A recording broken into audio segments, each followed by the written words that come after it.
ఇప్పుడు సమావేశం జరుగుతున్నప్పుడే నాకు కొందరు వ్యక్తులు చెప్తున్నారు మందుల సామేల్ గారు నా గురించి కామెంట్ చేసిందని చెప్పి. నేను ఒక పార్లమెంట్ సభ్యునిగా భువనగిరి పార్లమెంట్లో పనిచేసిన, ఒక నల్గొండ జిల్లా ఎమ్మెల్సీగా పనిచేసిన. 2014లో కోమటిరెడ్డి వెంకటరెడ్డి గారి గెలుపు కోసం అని చెప్పి ఆ రోజు ఏఐసిసి నన్ను పార్లమెంట్ ఇన్ఛార్జ్గా పెట్టినారు. అప్పుడు కూడా వెంకటరెడ్డి గారి గెలుపు కోసం కృషి చేసిన.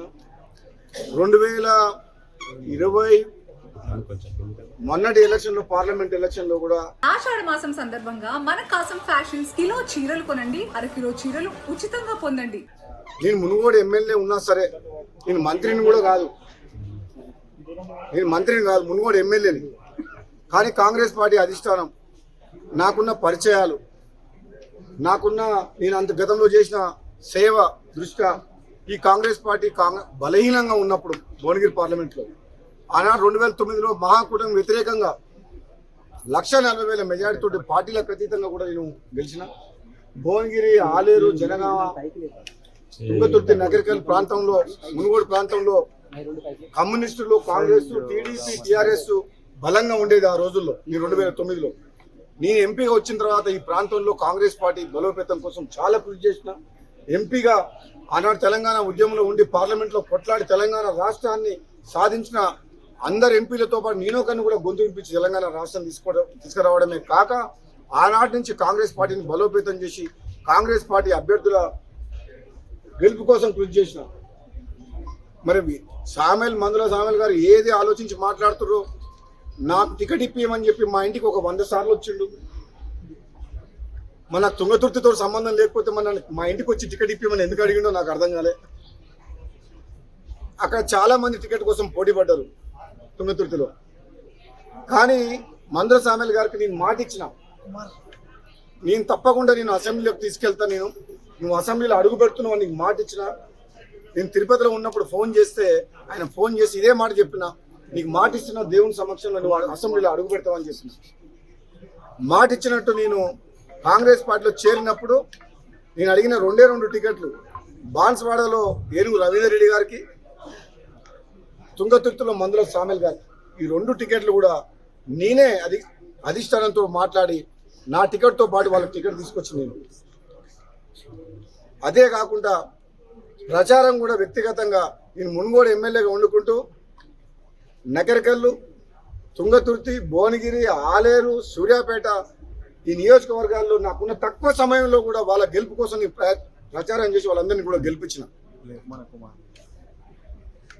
ఆనాడు కాంగ్రెస్ పార్టీ రాజగోపాల్ రెడ్డి బీజేపీ పోవడం వల్ల నష్టం జరుగుతుంది, మన ప్రభుత్వం రావాలి, రాజగోపాల్ రెడ్డిని తీసుకురావాలని చెప్పి పార్టీ అధిష్టానము, బట్టి విక్రమార్క గారు, కాంగ్రెస్ పార్టీ నాయకులందరూ కూడా నాతో సంప్రదింపులు చేసి నువ్వు వస్తే బాగుంటుందని చెప్తే నేను మన కన్నతల్లి లాంటి కాంగ్రెస్ పార్టీని కొన్ని ప్రత్యేకమైన పరిస్థితుల్లో ఆ రోజు కొన్ని అవమానాలు భరించలేక ఈ పార్టీలో నాకు గుర్తింపు లేదు, న్యాయం జరుగుతలేదు అని చెప్పేసి నేను పార్టీ మారడం జరిగింది. ఉప ఎన్నికల్లో కూడా అందరు ఎమ్మెల్యే లాగా నేను ఒక పార్టీలో గెలిచి ఇంకో పార్టీలోకి పోలేదు.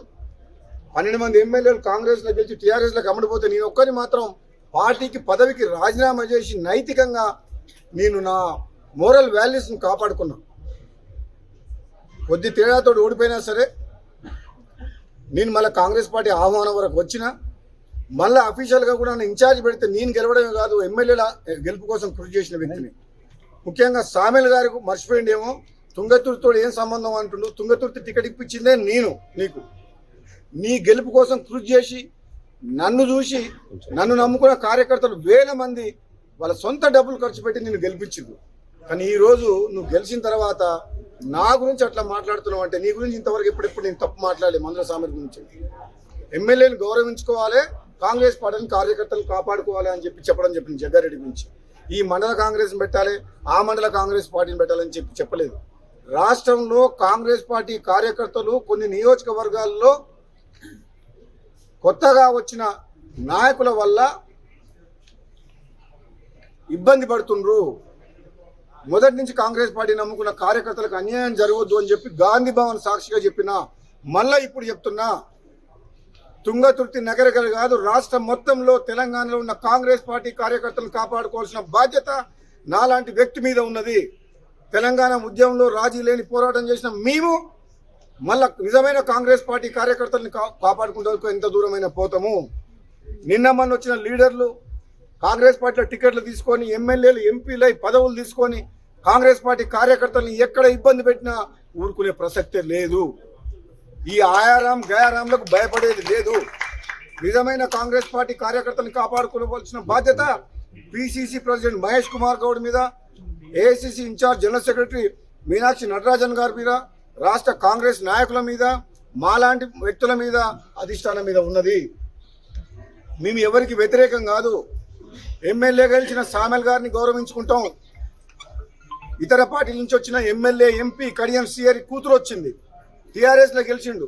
కడియం సిఆర్ బిడ్డ వస్తే టికెట్ ఇచ్చి ఎంపీ చేసినాం. గవర్నమెంట్ వచ్చిన తర్వాత అంటే కాంగ్రెస్ పార్టీ ఆహ్వానించింది, వచ్చిండు, గెలిపించుకున్నాం కడియం కావ్యని. వాళ్ళందరికీ మేము వ్యతిరేకం కాదు, వాళ్ళందరినీ గౌరవించుకుంటాం. కానీ ఒక్కడి మాట నిజం, కాంగ్రెస్ పార్టీ కార్యకర్తల గెలుపుతో కష్టంతో రెక్కల కష్టంతో గెలిచి మీరు మళ్ళీ కాంగ్రెస్ పార్టీ కార్యకర్తల మీద మీరు కేసులు పెడతామంటే మాత్రం ఊరుకునే ప్రసక్తే లేదు. మీ పదవి ఎవరు అడగటం లేదు, మీ గౌరవం ఎక్కడ తగ్గించడం లేదు. కానీ కాంగ్రెస్ పార్టీ కార్యకర్తల్ని కొంచెం గౌరవించండి, వాళ్ళకు న్యాయం చేయండి, వాళ్ళని అవమానించకండి, ఎక్కడ కేసులు పెట్టకండి, ఇబ్బంది పెట్టకండి, అవసరమైతే సాయం చేయండి. కానీ ఇటు నోటుకు వచ్చినట్టు మాట్లాడకండి. నా గురించి మాట్లాడిండు మందుల సామెలు అంటే నాకు ఒకటే సామెత గుర్తొస్తుంది, వినాశకాలే విపరీత బుద్ధి. నాలాంటి వ్యక్తి నీకు టికెట్ ఇచ్చి గెలిపించిన వ్యక్తి గురించి నువ్వు మాట్లాడుతున్నావు అంటే ఇప్పుడు నీ గురించి నీ విజ్ఞతకే వదిలేస్తున్నావు. తుంగతుర్తిలో ఉన్న కాంగ్రెస్ పార్టీ కార్యకర్తలందరికీ ఒకటే మాట చెప్తున్నా, నా అభిమానులకు, నా పిలుపు మేరకు సామెల్ని గెలిపించిన మీరందరికీ కూడా నేను క్షమాపణ చెప్తున్నా. ఒక తప్పుడు వ్యక్తిని తీసుకొచ్చి టికెట్ ఇప్పించినా అని చెప్పి నాకు అర్థమైంది. మీకు క్షమాపణ చెప్తున్నా. ఈరోజు ఎవరైతే బాధపడుతున్నారో ఆ ఎమ్మెల్యే వల్ల వాళ్ళందరికీ నేను క్షమాపణ చెప్తున్నా. మీరందరూ కూడా సహనంతో ఉండండి, మీరు తొందరపడకండి. నా గురించి ఎవరు ఎన్ని మాట్లాడినా, మందుల సామెల్ గారు ఎన్ని మాట్లాడినా మీరు రియాక్ట్ కాకండి. మీ ఎమ్మెల్యేని మీరు గౌరవించుకోండి, మీ ఎమ్మెల్యేని మీరు గౌరవించుకొని ఆయనకు సహకరించండి. మీ నియోజకవర్గాన్ని అభివృద్ధి చేసుకోండి, కాంగ్రెస్ పార్టీని బలోపేతం చేసుకోండి. మీరు భయపడకండి, కాంగ్రెస్ పార్టీ మీ వెంట ఉంటుంది, మిమ్మల్ని కాపాడుతుంది. మీరు తొందరపడి ఎక్కడ కూడా ఎమ్మెల్యేకి వ్యతిరేకంగా ప్రెస్ మీట్లు కానీ, పోస్టులు కానీ, సోషల్ మీడియాలో కానీ దయచేసి కోమటిరెడ్డి బ్రదర్స్ అభిమానులు ఎక్కడ మీరు తొందరపడకండి. నేను ఆయన ఎమ్మెల్యే విజ్ఞతకే వదిలిస్తున్నా కాబట్టి దయచేసి అర్థం చేసుకుని రాబోయే రోజుల్లో కాంగ్రెస్ పార్టీ కలిసికట్టుగా ఉంటందుకు, సమైక్యంగా పనిచేసేందుకు, మళ్ళీ అధికారంలోకి వస్తేందుకు, మనం రాహుల్ గాంధీ గారిని ప్రధానమంత్రిని చేసేందుకు మనం ఐకమత్యంతో పనిచేస్తాం. కానీ గ్రూపులుగా విడిపోయి మనం కొట్లాడి బీఆర్ఎస్ పార్టీకి లాభం అయ్యే విధంగా మీరు చేయకండి అని చెప్పి కాంగ్రెస్ పార్టీ కార్యకర్తలకు చెప్తున్నాం. Thank you.